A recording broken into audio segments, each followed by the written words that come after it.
politika lang at paninira sa mga kalaban nila sa politika. Kung napansin ninyo, noong lumabas yung malaking issue ng blanco sa mga blanco sa budget.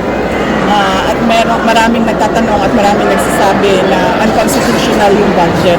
Tinanong kung paano naging legal yung paggamit nila ng pera, puro blanco yung nasa loob ng budget, ay lumabas yung impeachment ko. Yun yun. Tapos, nung nagkaroon ng malaking krimen sa Estados Unidos na merong namatay dahil sa drug overdose, at kung makikita ninyo doon sa police report ay nandoon ang pangalan ni First Lady Lisa Marcos na isa sa mga tao doon sa loob ng kwarto kung saan yung tao ay nag-overdose sa suspected drug overdose sa hotel room, at ang daming nakikitang white powder substance na sinabi doon sa police report ay suspected cocaine din, ay bigla nilang kinuha si Pangulong Duterte.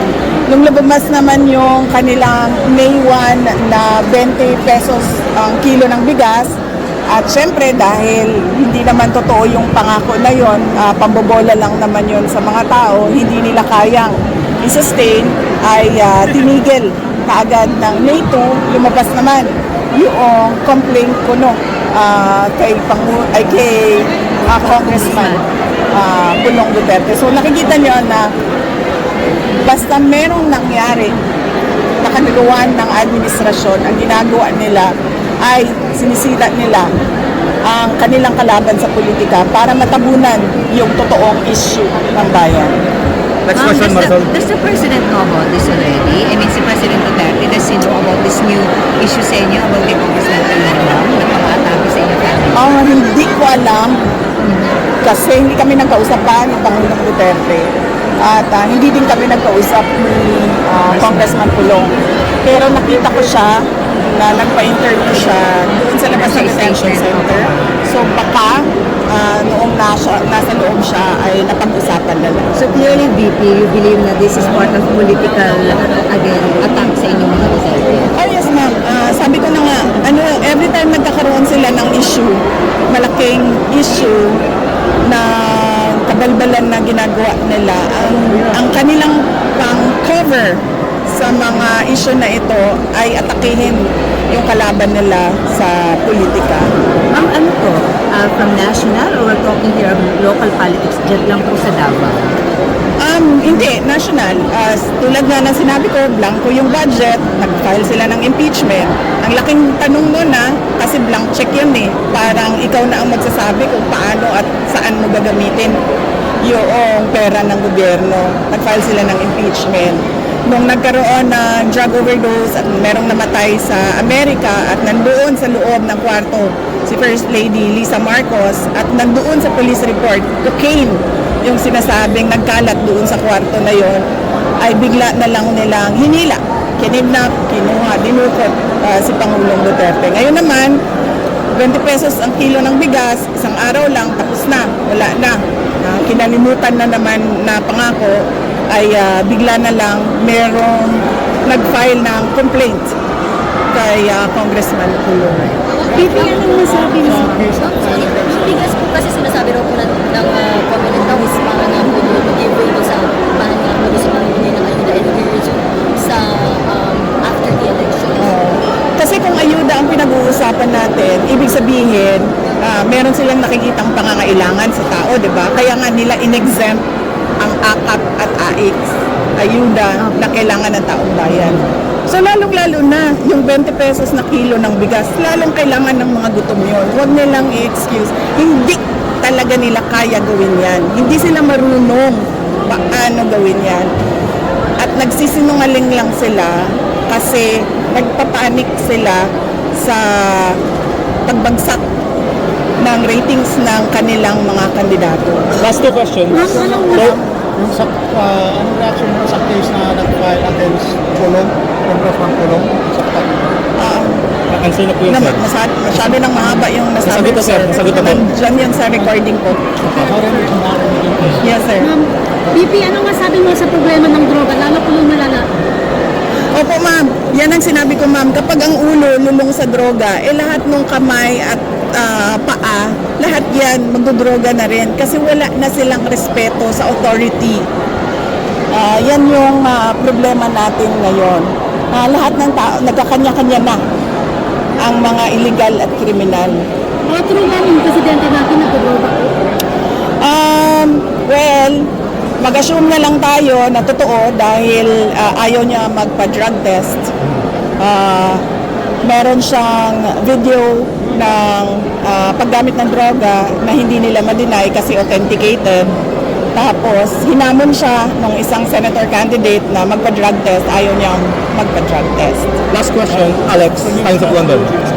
Can I ask, given how things have worked out, do you regret forming an alliance with President Marcos in 2022? No, because I am Vice President right now, so I do not regret anything.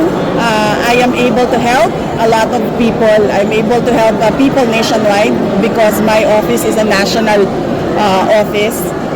On that note, I am thankful.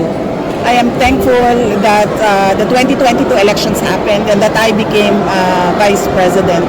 And I think this was really bound to happen. The 2022 elections was bound to happen so that everyone can see what a Marcos can do to a country, and that is just bring us to the road to perdition.